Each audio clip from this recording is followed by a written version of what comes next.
Here we go. With AM, does the Navy claim proprietary usage and patents if the printing is done within house, or are the blueprints and designs open source? Do you go out to contractors for larger printing orders? Additionally, has the Navy anticipated the break in the supply chain and ramped up their quantities? Let me repeat the question, which is related to IP. How do we handle some of those designs within the Navy? How do we contract out? I think a lot of the major syscoms certainly have quite a bit of perspective on that side. So let me start with perhaps Liz, if you can speak to the discussions related to IP and what does it mean when we talk about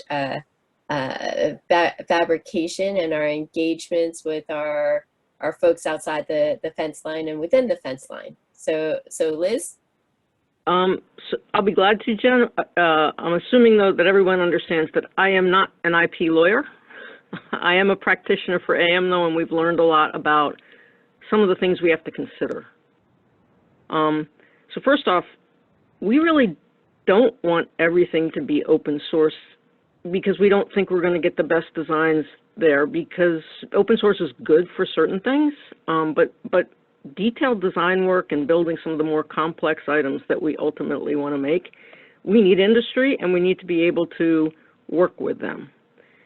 What we think the challenge is that we need to overcome with that is we've got to determine what does distributed digital manufacturing across both industry and government mean in terms of agility, because we want to be able to make the things we need right now in place, but that doesn't mean we want to replace the supply base because their capacity will always be more than ours, and it should be. The question is, what does agility mean, and how does licensing and use of IP and controlling that data and securing that data and ultimately paying for that data, how does that business model work with industry? And that's something we need to figure out, because ideally we can use or license IP for a small number of things that we need, but at the same time have industry have that legitimately that they own, and they're making it via the more traditional supply base. So the challenge is figuring out that business model first, I think, to enable us to really get to that true agile response for anything we want to make, not just the things that we're designing ourselves. Thanks for the opportunity to tackle the IP question. As Matt knows and has alluded to, within the Marine Corps, we're fortunate to have some of the greatest IP attorneys across the DoD, and I know all of our colleagues on the line here have been really fortunate to benefit from their instructions. And I think one of the biggest ideas to ensure we get across is, as Liz referenced, the government and military is not seeking to become, a manufacturer. We really want our OEMs, to be the key manufacturing locations, and it's really a great opportunity to utilize AM to solve a problem, right? So if components are readily available through the OEMs, right, that's not a problem, so it's not something we're seeking a solution to. However, in the event, that there is a bona fide emergency,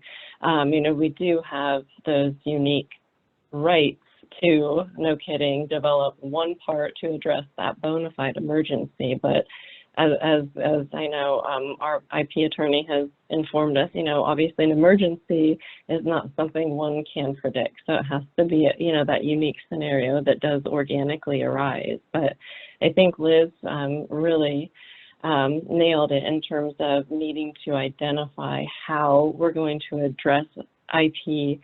And I think there's, that sort of backward-looking approach in terms of how we're going to address it for our legacy equipment, but then also really working with our diverse stakeholders in terms of how we're going to develop new forward-looking contracts in terms of our new weapon systems and platforms. Yeah. Thanks, Jen. And I think, Kristen and Liz are spot on in their answers.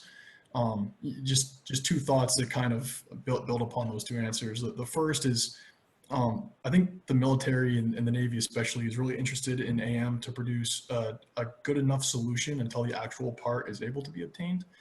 So if you're deployed, you can get a system back up and running until the legacy or traditional manufactured component has time to get there, and increase your readiness that way.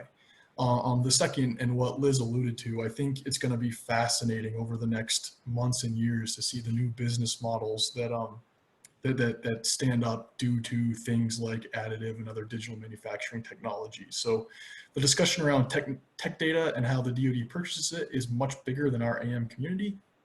But because of the capabilities AM enables, we've really driven the need to have that conversation. So there's been a number of different business models pitched between the DoD and industry on how we might buy, license, otherwise use IP. You can think of an iTunes model or things like that, where we pay royalties or we lease for a certain amount of time, or it could look a number of different ways. I don't know how it's going to look. I don't think it will be the same for every program, but I think it's going to be very fascinating to see how different program offices attack this problem. And then really interesting to see how the senior leadership in the DoD try to codify that guidance to help the program offices out.